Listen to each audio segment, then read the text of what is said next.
Olá, seja sempre muito bem-vindo, bem-vinda a este canal que busca ser sempre interativo, participativo, diretamente de dois córregos interior de São Paulo. Peço licença para falar com você, onde quer que você esteja me vendo.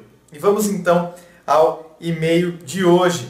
Lembrando a você, se você gostaria de saber a diferença entre a gravação gratuita, que é esta que vai ao ar no YouTube, e a gravação privada, quais são as vantagens de você optar pela gravação privada, basta você clicar aqui e assistir ao vídeo explicativo. É o e-mail dela, que diz assim: Olá André, sou fulana de tal, por favor não cite meu nome. Nunca é citado o nome. De Fortaleza, no Ceará. Estou te escrevendo porque não sei mais o que fazer. Tive um relacionamento com um rapaz 7 anos mais novo. Fui sua primeira namorada e ele o primeiro homem que realmente amei. Sou uma pessoa muito difícil e nosso relacionamento não poderia ser diferente. Namoramos por... Quer dizer, o relacionamento foi difícil porque você é uma pessoa difícil. Então, quer dizer, o relacionamento assume a característica de quem constitui o relacionamento. Namoramos por quase 7 anos, mas anos muito complicados. Terminamos e voltamos diversas vezes. No começo, eu me apaixonei. Depois caí na real que ele não tinha futuro para mim. E tentei terminar por diversas vezes. Sem êxito, pois ele era muito insistente. Depois de um tempo comecei a amá-lo de verdade. Viramos cristãos e foi onde tudo complicou de vez. Nossa. A igreja interferiu muito, mas sei hoje que por nossa culpa. Todos acham que nossa relação não tinha futuro. Ele terminou comigo e ficamos 6 meses separados. Fiquei muito mal, tive até depressão, tendo que tomar remédios. Ele ficou curtindo muito. Depois desses meses, ele voltou pedindo perdão e dizendo que eu era a mulher da vida dele. Marcamos até casamento, mas tudo em vão. Ele começou a me trair descaradamente. Deu em cima até das minhas amigas. Muito triste. Eu terminei o relacionamento e ele ficou feito um louco atrás de mim. Ficava horas me esperando para me pedir perdão. Chegou a escalar o prédio. Moro no 2º andar. Nossa, o Homem-Aranha. Homem-Aranha apaixonado, né? Invadiu minha casa para tentar falar comigo. Fez declarações públicas no Facebook. E essas coisas muito exageradas, olha. Sabe? Já não me soa muito bem, não me cheira bem, essas coisas exageradas, quer convencer pela exacerbação pública. Eu estava muito sentida e com vergonha de todos. Ainda o amava, mas não tinha mais cara de falar para amigos e família em voltar com ele, pois todos sabiam o que ele tinha feito. As histórias são longas e estou resumindo. Então, de tanto ele insistir e por amá-lo demais, começamos a ficar escondido. Mas com o tempo, não sabia mais o que fazer com a situação. Muita gente me falava que ele estava com outra pessoa, mas eu não acreditava, pois me jurava amor eterno. Quando um dia eu fiquei muito chateada e começamos a brigar muito. Passei o fim de semana saindo com amigas e quando estava a um dia do Réveillon, fui conversar com ele, pois não aguentava mais a situação e queria muito ele. Foi quando ele soltou a bomba, dizendo que não queria mais, que pensou melhor, mas que eu ainda era a mulher que ele sonhava em um dia casar. Gente, olha, sinceramente, as pessoas são muito confusas e em meio a essa confusão toda, quem tem que tomar algumas decisões somos nós. Quer dizer, a pessoa fica fazendo declarações, faz isso, faz aquilo, aí acontece o término, os outros ficam falando que ele não presta pra você, porque é isso que eles estão falando, né? Que não presta pra você, que fica traindo com você, mas tudo bem. Enquanto tá comentário dos outros, você mesmo, pelo que aqui, você não pegou nada. Não é? que você nem entrou em detalhes aqui do que ele pode ou não ter feito, ou se eram só comentários dos outros mesmo, ou se eram comentários a partir de situações reais. Tá, aí beleza. Só que veja a contradição. Aí você volta, você insiste para querer voltar, quer dizer, antes quem insistiu foi ele, escalou prédio, declarações públicas em Facebook, o Homem-Aranha do Amor, escala prédio. Agora você volta e ele diz que ele não quer. Tudo bem, não é porque ele insistiu antes que agora ele tem que querer, certo? Uma coisa, só presta atenção aqui na incoerência. E não é incoerente uma pessoa que lutou tanto antes agora não querer mais. Porque agora é outro contexto, agora são outras situações. E sim, os contextos mudam, as análises mudam. E mudando as análises, as decisões consequentes delas também mudam. Antes você tomou uma decisão, só que depois o tempo vai passando, situações vão acontecendo, você vai fazendo novas análises a partir dessas novas situações e você pode então chegar em conclusões a partir dessas novas análises. Então não tem problema algum. Uma pessoa que escalou prédio, que fez o que fez, não sei o quê, e agora não querer. Tá? Não é isso que eu estou dizendo aqui. Porém, eu me foco nesta incoerência aqui, ó. Isso aí, de o que fez antes e agora não querer mais, eu não considero incoerente. Porque tem toda uma história que já passou e situações que vão acontecendo e que fazem com que a gente mude de opinião. Agora, essa incoerência aqui, ó. Ele disse, né, ele não queria mais, que pensou melhor. Olha lá, pensou melhor. Você está vendo o que é as análises que eu estou dizendo aqui? Que as pessoas fazem a partir das situações, como elas sentem isso, como elas processam todos esses fatos e todos esses acontecimentos. Então, pensou melhor, nada mais é do que isso. Não queria mais, mas que eu ainda era a mulher que ele sonhava em um dia casar. Isso que é incoerente para mim. Porque, peraí, se eu pensei melhor, então se eu analisei e cheguei em determinadas conclusões e eu chego à conclusão que não dá mais, então agora eu preciso ser coerente a esta conclusão que eu cheguei. Se eu cheguei à conclusão que não dá mais, que eu pensei melhor, se eu pensei melhor, que pensamento melhor é esse? Eu não sei, né? Eu pensei melhor. E cheguei à conclusão que eu não quero mais. Porém, você é a mulher que um dia eu quero casar.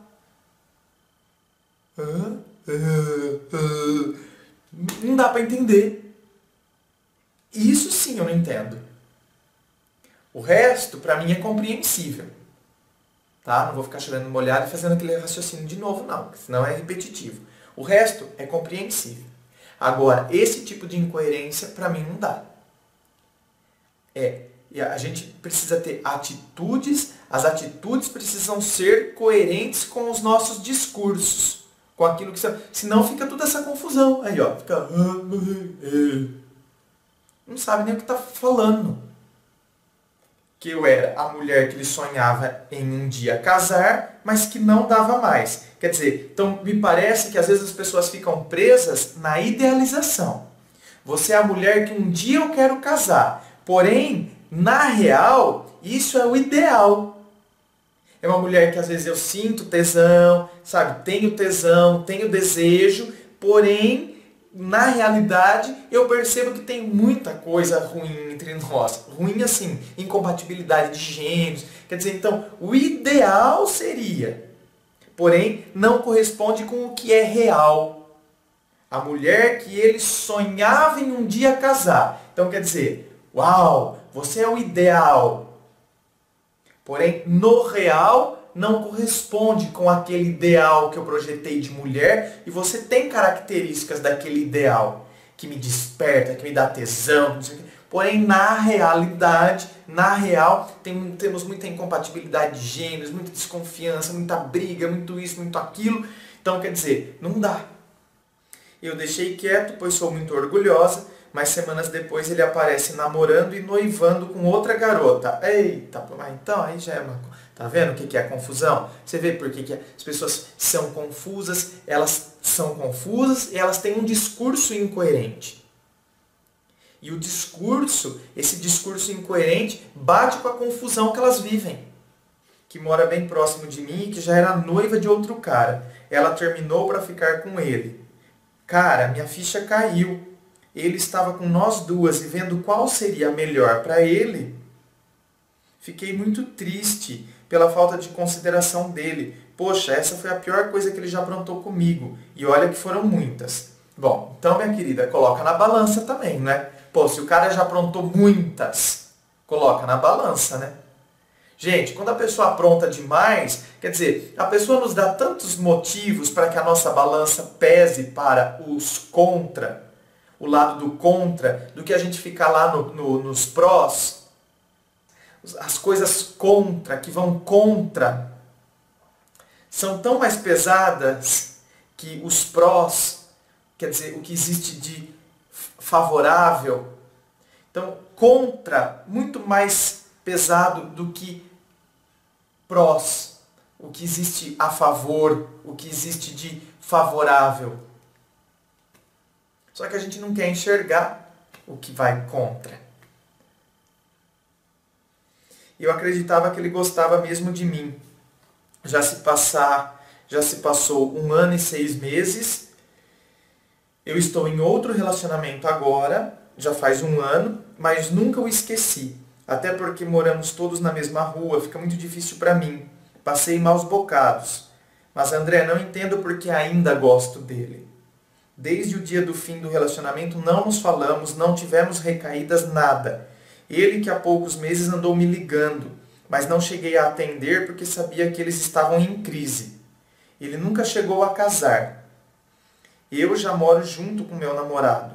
Às vezes, quando passo, ele fica me olhando de um jeito. Não sei se arrependeu. Gostaria de crer nisso, pois é horrível você ser rejeitada e trocada como ele fez. Mas eu sei que não rola mais nada. Só queria conseguir esquecer. Ah! Então o que a gente vê aqui? Muito mais uma pessoa que não conseguiu digerir a rejeição ainda. Por isso que não consegue esquecer. Porque na verdade nós temos aí um ego querendo falar mais alto. O ego querendo compensar aquela rejeição. Então é por isso que eu fico pensando. É por isso que eu não consigo esquecer. Que na verdade eu não esqueço o que ele me fez.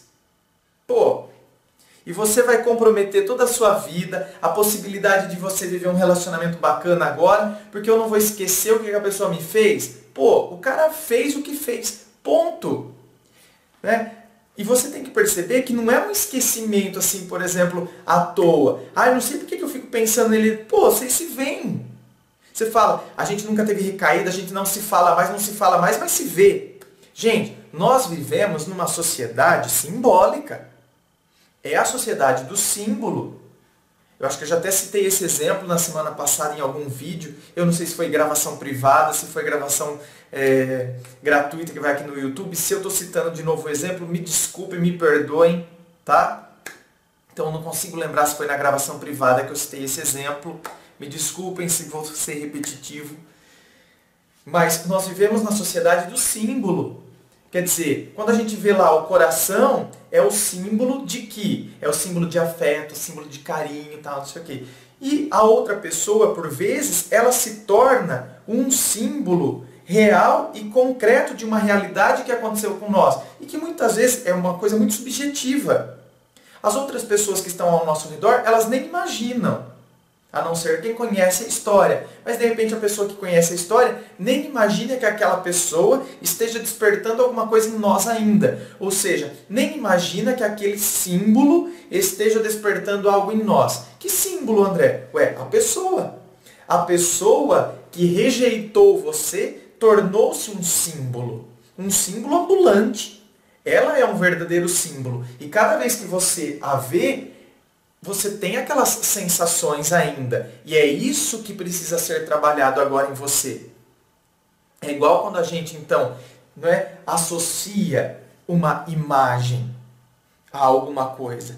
você vê, sei lá, determinado objeto e você se recorda de determinada situação. Você se recorda de determinadas coisas que esse objeto traz para você. Por exemplo, todas as vezes que eu vou tomar chá, é impossível.